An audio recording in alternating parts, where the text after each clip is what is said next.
സ്റ്റെപ്സിൽ എന്താ ചെയ്യുന്നത് വെച്ചാൽ ചിലപ്പോൾ നമ്മൾ ഒരു 10% ഇപ്പം 50% ഇക്വിറ്റി അല്ലെങ്കിൽ 70% ഇക്വിറ്റി കൊടുക്കുന്നു, 20% ഫിക്സ്ഡ് ഇൻകം ആണെങ്കിൽ ഒരു 10% വേണമെങ്കിൽ ഗോൾഡ് കൊടുക്കും നമ്മൾ. അപ്പോൾ മാക്സിമം ഒരു 10% വരെ ഗോൾഡ് അലോക്കേഷൻ നമ്മൾ കൊടുക്കാറുണ്ട്. അതെന്താണെന്ന് വെച്ച് കഴിഞ്ഞാൽ ഗോൾഡ് പോയിട്ട് നമ്മൾ ജ്വല്ലറി ആയിട്ട് വാങ്ങുന്നൊന്നല്ല, ഗോൾഡിന് അല്ലെങ്കിൽ ഗോൾഡ് ബോണ്ടുകളോ അല്ലെങ്കിൽ ഡിജിറ്റൽ ഗോൾഡായിട്ട് വാങ്ങുന്നത്.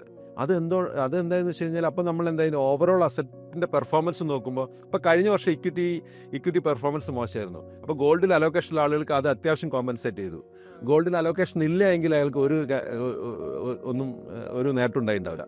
ഞാൻ നേരത്തെ പറഞ്ഞു mutual fund, large cap fund 5% return കൊടുത്തു പറഞ്ഞു. ഗോൾഡ് കൊടുത്ത് ഭയങ്കര return.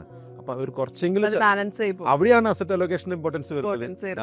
Gold as an asset class select ചെയ്ത് അതിനൊരു അലോക്കേഷൻ കൊടുത്തിട്ടുണ്ടെങ്കിൽ 10%, 20% അസറ്റ് അലോക്കേഷൻ കൊടുത്തിട്ടുണ്ടെങ്കിൽ അത്രയും അപ്രിസിയേഷൻ അവിടെ വന്നിട്ടുണ്ട്. അപ്പോൾ ഓവറോൾ പോർട്ട്ഫോളിയോയുടെ ഒരു പെർഫോമൻസ് നോക്കുമ്പോൾ ഈവൻ മികച്ചു നിൽക്കും ഗോൾഡിൻ്റെ ഒരു പ്രസൻസ് ഉണ്ടെങ്കിൽ.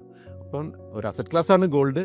അത് നമ്മൾ എപ്പോഴും അസറ്റ് അലോക്കേഷൻ്റെ ഭാഗമായിട്ട് നമ്മൾ കീപ്പ് ചെയ്യുക. ഗോൾഡിന്റെ പ്രൈസിന്റെ വേരിയേഷൻ കാര്യങ്ങൾ നമ്മൾ അറിയില്ല, അത് എങ്ങോട്ടാണ് പോകണമെന്നുള്ള കാര്യം നമുക്ക് പറയാൻ പറ്റില്ല. ഓഹരി വിപണിയിലെ നിക്ഷേപം വിപണിയിലെ നഷ്ടസാധ്യതകൾക്ക് വിധേയമാണ്. നിക്ഷേപിക്കുന്നതിന് മുൻപ് ബന്ധപ്പെട്ട എല്ലാ രേഖകളും കൃത്യമായി വായിച്ചു ഉറപ്പുവരുത്തേണ്ടതാണ്.